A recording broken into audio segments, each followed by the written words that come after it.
Mesdames, Messieurs, bonsoir et bienvenue à tous. À la une de ce journal, le bras de fer se durcit entre le gouvernement et le MRC. Alors que la formation politique vient d'attaquer le Cameroun aux Nations Unies, les pouvoirs publics menacent de suspendre le parti de Maurice Kamto en cas de nouvelles manifestations publiques interdites. Le MRC va-t-il maintenir ses marches blanches le 13 avril prochain? C'est la grosse question au sein de la classe politique.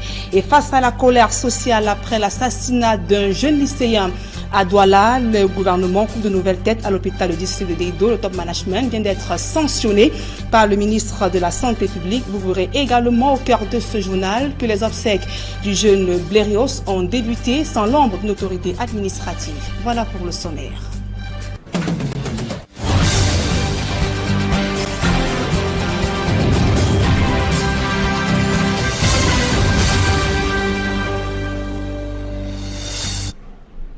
Mesdames, Messieurs, une fois encore, bonsoir et merci d'honorer ce rendez-vous de l'information sur Equinox Télévision. Votre chaîne Equinox Télévision à l'honneur, Mimi Mefo, vient de remporter un des plus prestigieux prix de la profession à Londres.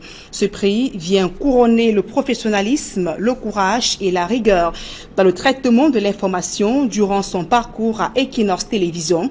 Elle a tenu en recevant ce prix à se vêtir aux couleurs de la chaîne du peuple. Le prestigieux prix de la liberté de la presse en Angleterre est décerné par Index on Censorship. Elle est récompensée pour un journalisme courageux à fort impact, déterminé qui dénonce la censure et les menaces à la liberté d'expression au Cameroun. Autre actualité au cœur de ce journal, tué à coups de poignard le 29 mars dernier au lycée bilingue de Deido, Ousmane Blérios a entamé son dernier voyage pour l'éternité. La levée du corps a eu lieu ce vendredi à la morgue de l'hôpital du district de Deido, ici à Douala, ceci en présence des camarades inconsolables au milieu d'une foule d'habitants de la capitale économique. François Dikoumé, Sylvestre Zangaou.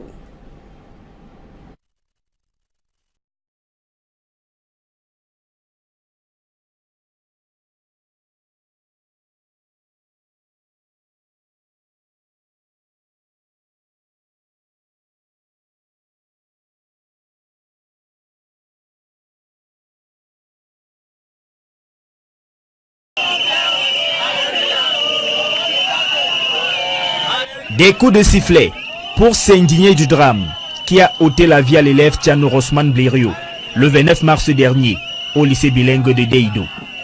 Au milieu d'une grande foule, ses camarades inconsolables ont assisté à la levée de son corps à la morgue de l'hôpital du district de Deido. Ça fait vraiment du mal parce que il était même trop jeune pour mourir et de la façon dont il est mort, ça fait vraiment ça touche. C'est un gars qui était sympa avec tout le monde, donc forcément il était connu en fait. Nous sommes touchés du fond du cœur. Un enfant ôté à sa famille par la délinquance en milieu scolaire.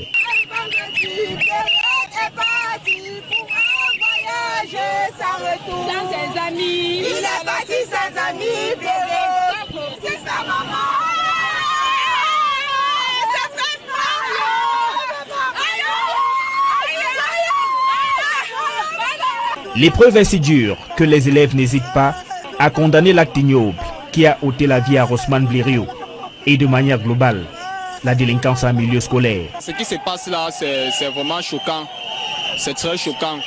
Venir voir un camarade qui tue son frère dans le même lycée, c'est traumatisant. C'est une scène que nous avons vécue et nous sommes débordés par rapport à ça. Et on aimerait que tous ceux qui ont vécu cela se servent de cet exemple pour savoir que ça n'a pas sa place.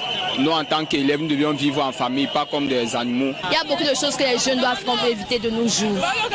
Les taxages, prendre la drogue au milieu scolaire, c'est vraiment pas bien. Après la morgue de l'hôpital de district de Deido, la dépouille du jeune élève a pris la direction du domicile de ses parents, au lieu du petit marché de Panda, à Douala 5e. Ici, l'ambiance est encore plus lourde.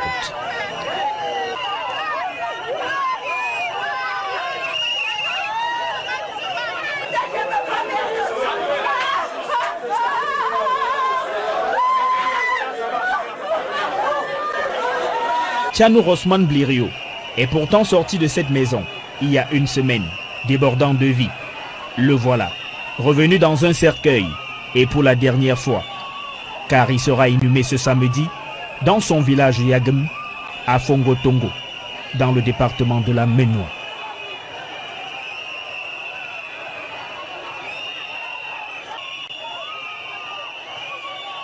Lycéen Rosman Blérios, le ministre victime d'une agression mortelle, faut-il le préciser, le ministre de la Santé publique Limoges, le directeur général de l'hôpital du district de Deido, le professeur Noah Dominique, est remplacé à ce poste par le docteur Kedish Mangamba Daniel Christine et un médecin en service également au sein de l'hôpital écope d'une suspension de 3 mois. Il s'agit du docteur Sonne Esther Emilienne, épouse Fayengo Francis. Il les accuse de manquement grave à l'éthique et à la déontologie professionnelle. Évoquons à présent ce crime passionnel à Bodjongo dans le 4e arrondissement de la capitale économique Douala. Un homme assassine sa concubine puis brûle le corps sans vie et la maison avant de fondre dans la nature. Tout est parti donc d'une dispute qui aurait mal tourné entre les deux partenaires. Le récit des faits avec Flavien Valondongo et Robert Mokobe.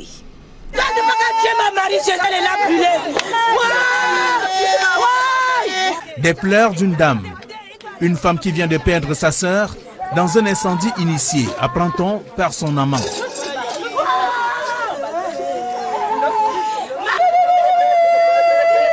Sur les lieux de la scène, les restes de la bâtisse et sa propriétaire calcinés par le feu. C'était son ami, ils vivaient ensemble. Ils se sont séparés quand ils ont eu les problèmes parce qu'il a menacé ma mère qui devait tuer ma soeur et boire son sang. Il a tapé ma mère une nuit jusqu'à elle s'est évanouie. Nous sommes venus la porter, la mener à l'hôpital de Bonassama. Elle était inconsciente. C'est une affaire de cœur qui tourne au vinaigre.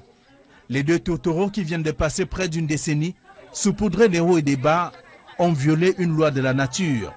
La dispute d'une parcelle de terre. Donc ils avaient eu un petit problème pour le terrain. Ils refusaient maintenant que mon grand frère construit, qui ne peut pas habiter là-bas tant qu'il est encore en vie. Edouard Zefar a dit que oui, ça va, ils vont se séparer puisqu'ils vivaient ensemble. Ma soeur a acheté son terrain, elle a construit.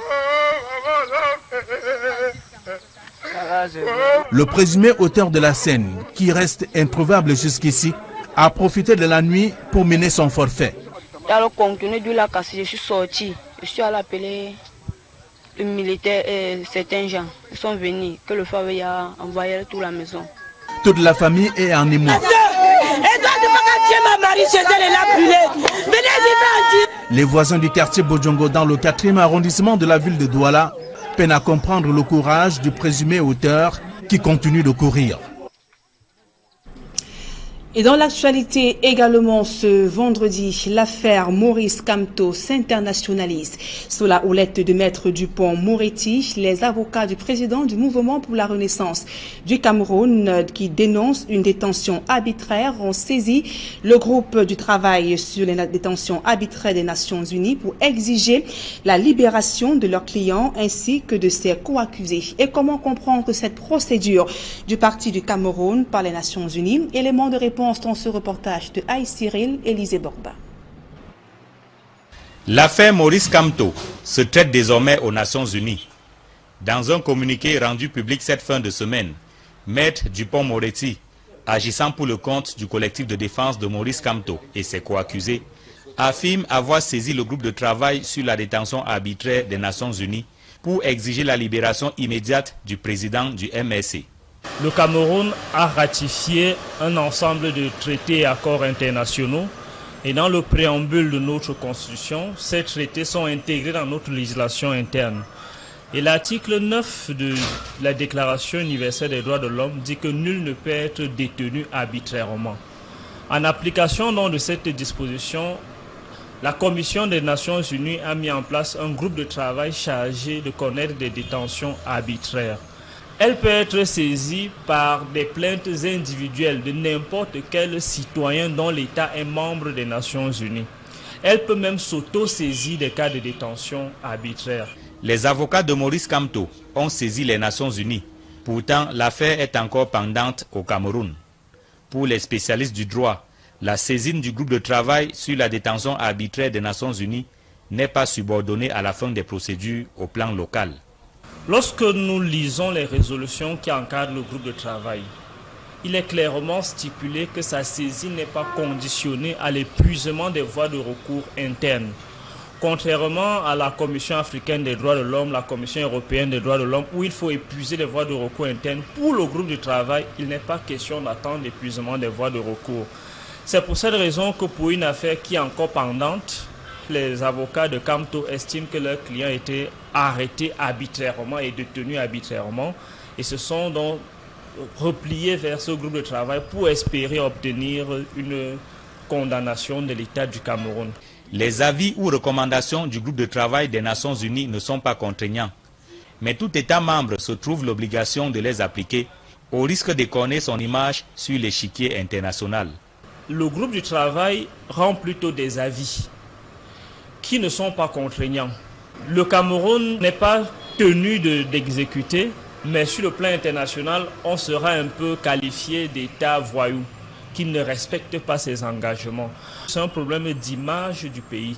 Si on est soucieux de préserver l'image du Cameroun à l'extérieur, on sera peut-être tenu de se conformer à ces avis. Et si vous êtes attentif, vous allez également vous rendre compte que la plupart des accords de financement sont assortis au respect des droits de l'homme. Donc il y a un risque qu'on ait des sanctions allant dans ce sens-là où les uns et les autres décident « Ok, nous supprimons, nous suspendons les financements de X ou Y projets ». Maurice Kamto, ses alliés et ses sympathisants ont été interpellés à la suite des marches dites blanches du 26 janvier 2019. Ils sont inculpés notamment pour insurrection, rébellion et hostilité contre la patrie. Des charges que leurs avocats trouvent non fondées, tout autant qu'ils jugent arbitraire leur détention. Et le gouvernement, pour sa part, menace de suspendre le mouvement pour la renaissance du Cameroun en cas de nouvelles manifestations publiques interdites. On se souvient, face à la presse, le week-end dernier, le mouvement pour la renaissance du Cameroun projetait des marches le 11 avril pour revendiquer la liberté de manifester chez les réformes du code électoral et dénoncer la gestion de la crise anglophone par les pouvoirs publics. Dans un communiqué de presse rendu public ce vendredi, le ministre Paul Atangandi, d'un ton ferme, affirme que cette manifestation du 6 et du 13 avril sont interdites et s'inscrivent selon lui dans une logique de déstabilisation des institutions républicaines. Le ministre Paul Atangandi met en garde le MRC que s'il persiste à créer des troubles à l'ordre public, le gouvernement se verra dans l'obligation d'appliquer les dispositions de la loi du 19 décembre 1990 relative aux partis politiques. Le Cameroun est sous la menace de l'insécurité alimentaire du fait des crises qui secouent plusieurs régions à travers le pays. Les populations sont exposées à la famine. C'est du moins ce qui ressort d'une enquête réalisée dans 40 départements du pays dont les résultats ont été rendus publics ce jour. Joël Essengue et Marcelin Gansop.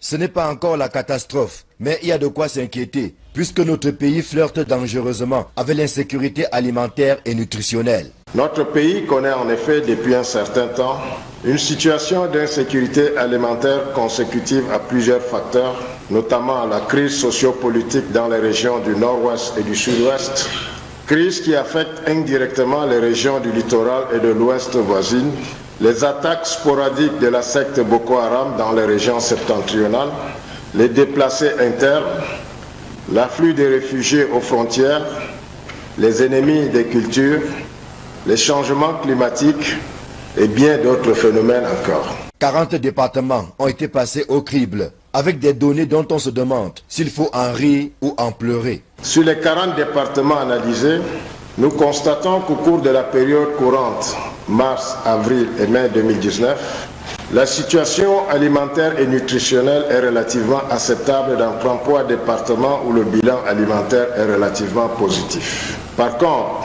on observe une dégradation dans 7 départements qui sont en phase de crise, notamment la Mémé, le Fako, le Lébialem dans la région du sud-ouest, le Boyo, le Mbouy, la Menchoum et la Momo dans la région du nord-ouest. On estime à 1 069 782 le nombre de personnes en situation de crise ou pire pendant la période courante. Il y a donc lieu d'agir pendant qu'il est encore temps, afin d'éloigner nos populations qui souffrent déjà le martyre, du spectre de la faim et des malheurs qui vont avec. La situation alimentaire des populations pourrait se dégrader pour la période projetée juin, juillet, août 2019, avec 21 départements en phase minimale, 12 départements en phase sous pression et 7 en phase de crise. On estimerait à 1 93 528 le nombre de personnes en situation de crise ou pire pendant la période projetée. La vigilance doit d'autant plus être de mise que le ramadan n'est pas loin. La fin de la période courante, mars, avril, mai, coïncide avec le début du ramadan. Nous savons que les besoins en consommation alimentaire de la plupart des populations analysées augmenteront.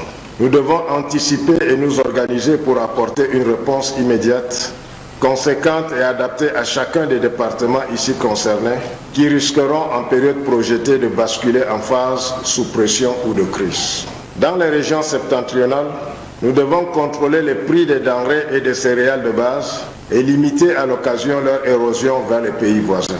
La prochaine analyse des risques d'insécurité alimentaire est prévue en octobre 2019. L'ambition est d'en avoir au moins 2 par an et d'aller au-delà de 40 départements seulement soumis à l'enquête. La crise sociopolitique qui persiste dans le nord-ouest et le sud-ouest n'est pas pour rassurer, avec ces entreprises qui ferment leurs portes, la production agricole qui est en chute libre et l'activité économique qui tourne au ralenti.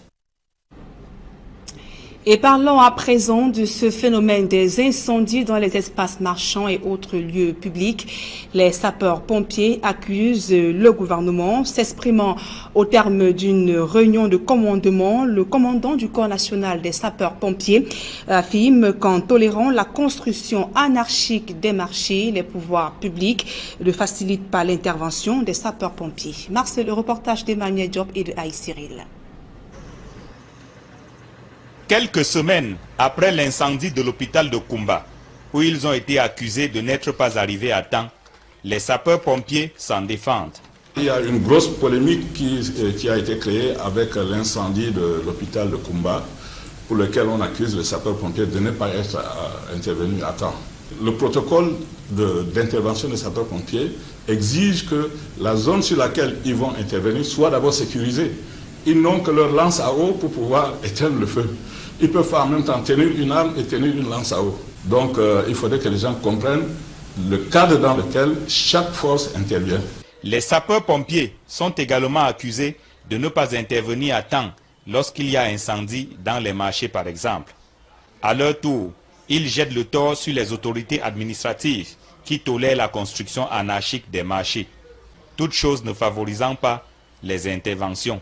Nous avons demandé aux autorités communales de créer des bouches d'incendie pour que nous puissions, en cas d'intervention, avoir l'eau juste à côté, mais rien n'est fait.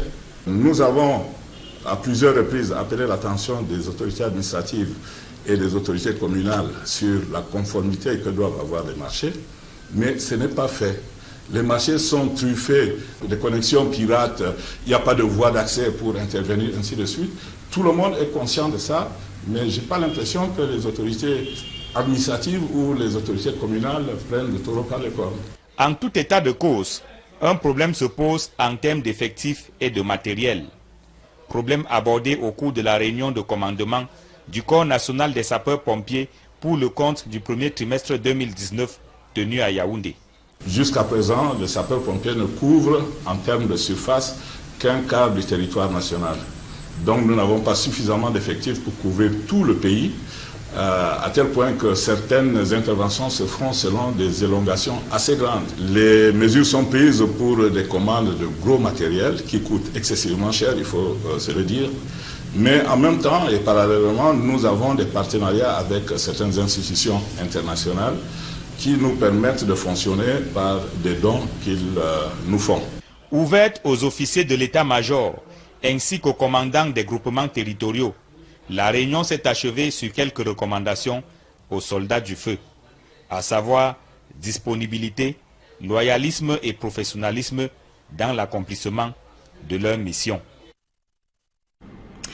Et c'est un sale temps pour les compagnies de transport interurbain dans la région de l'Est Cameroun. Les responsables de la ville viennent de procéder à la fermeture des 4 agences de voyage qui faisaient encore de la résistance jusqu'ici.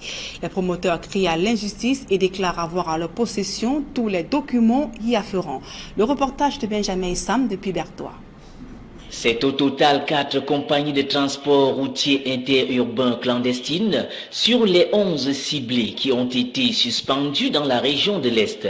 Selon l'audit effectué par les services techniques du ministère des Transports, ces agences n'ont pas d'agrément leur permettant d'exercer en toute légalité.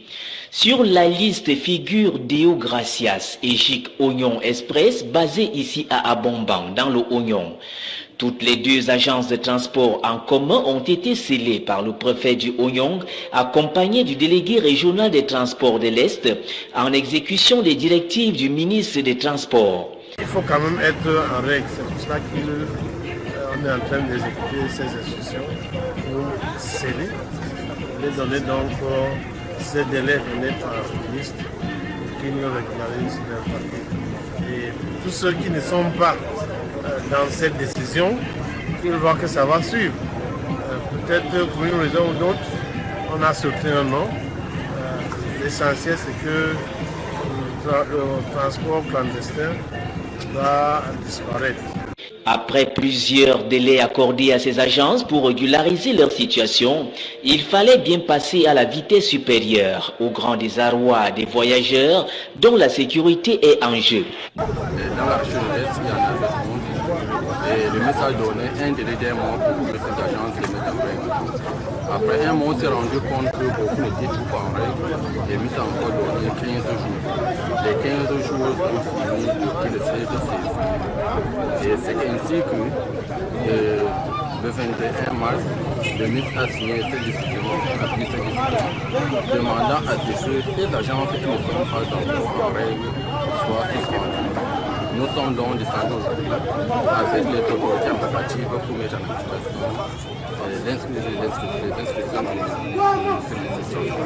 Dans les deux agences fermées, on dit ne pas avoir reçu de notification. C'est pas de quoi le ministre des Transports nous rapproche pour le moment, puisqu'on a tout ce qu'il faut. Et à l'heure où nous parlons, le chef d'agence est à Berthaud avec les documents, tous les documents de l'agence, y compris même les registres de commerce. Il a ça. Bon, on est surpris, ils disent qu'on nous est notifié, qu'on est cité parmi les agences qui sont qu'on a suspendues. Je déplore seulement le fait que je n'ai pas été informé par rapport aux notes qui ont été envoyées. Déjà, j'ai un dossier complet, je fonctionne depuis 2007. Cette agence fonctionne depuis 2007, mais avant ça, nous étions d'abord unité voyage. Nous avons d'abord fonctionné avant que ça... Autre chose à présent, la nouvelle loi sur l'exonération de la TVA divise les consommateurs et les entreprises en charge de l'eau et l'électricité au Cameroun. Les consommateurs qui croyaient être exempts de la TVA depuis le 1er février 2019 ont été surpris en recevant leur facture de voir ses frais. Les entreprises indexées se défendent dans ce reportage de Gladys Sidier d'Alastiana. La nouvelle loi de finances 2019 prévoit une exonération sur la valeur ajoutée TVA. Elle ne s'applique plus aux consommations des ménages, comprises entre 0 et 220 kW pour l'électricité et 0 à 20 mètres cubes pour l'eau potable. Une loi entrée en vigueur le 1er janvier 2019 et qui fait déjà l'objet de plusieurs contestations. Des plaintes ont été enregistrées. Des ménages reçoivent toujours des factures sans exonération de la TVA. Depuis le 1er février, les consommateurs continuent à voir la TVA être inscrite sur leur facture. Facture d'électricité et facture d'eau. Donc il faut consommer plus de 220 kWh pour se voir facturer la TVA dans sa facture d'électricité. Et pour la consommation en eau, il faut consommer plus de 20 mètres cubes pour se voir facturer la TVA. Ceci n'est pas le cas depuis le 1er février 2019, d'où cette loi devait entrer en vigueur. Lorsque j'ai eu ma facture de février, j'ai vu que la tranche qui passait à 220 était toujours à 110. Je suis allé voir le chef d'agence Eneo de l'OPOM, il m'a dit d'aller faire une requête. Bon, j'ai attendu la deuxième facture du mois de mars, j'ai constaté que c'est la même chose. Donc, je me demande maintenant, cet argent que Eneo perçoit, qui n'est plus budgétisé par la loi de finances. Où va cet argent? Puisque maintenant, la direction des impôts n'a plus budgétisé cet argent. L'entreprise en charge de la distribution de l'énergie électrique, qui a mis à la disposition de ses consommateurs une note d'information dans ses différentes agences, explique que l'entrée en vigueur de la nouvelle loi est tributaire d'une révision du système de gestion commerciale. La mise à jour est encore en cours, selon l'entreprise, qui assure qu'elle mettra en place des mécanismes de compensation une fois la mise à jour de son système de gestion terminée. Concernant la consommation de l'eau, l'entreprise en charge se défend elle aussi. Par voie de communiqué, elle précise que l'exonération ne sera effective qu'à compter des consommations du mois de janvier 2019 qui sont facturées au mois de mars 2019. Ainsi, les factures distribuées au mois de février représentent les consommations du mois de décembre 2018. Consommation due bien avant l'entrée en vigueur de la nouvelle loi de finances le 1er janvier 2019. Les consommateurs qui disent ne pas être satisfaits par les explications apportées par les différentes entreprises devront encore prendre leur mal en patience. Et une autre pomme de discorde, c'est celle de la nouvelle réglementation des charges de la zone SEMAC qui divise le secteur privé et la Banque centrale. La réforme nouvellement introduite complexifie l'accès aux devises d'après les chefs d'entreprise. Les plaintes ont été donc adressées à la Banque centrale, aux établissements de crédit ici à Douala. Innocent Abega Donald Brice Kamga. Depuis le 1er mars dernier, il est interdit aux entreprises résidentes de créer des comptes en devises hors de la CEMAC, exception faite des banques. En outre, le compte en devises ouvert dans la sous-région ne peut être crédité ni en versement en francs CFA, ni par le débit d'un compte en francs CFA. Dans le même temps, il ne peut présenter un solde débiteur.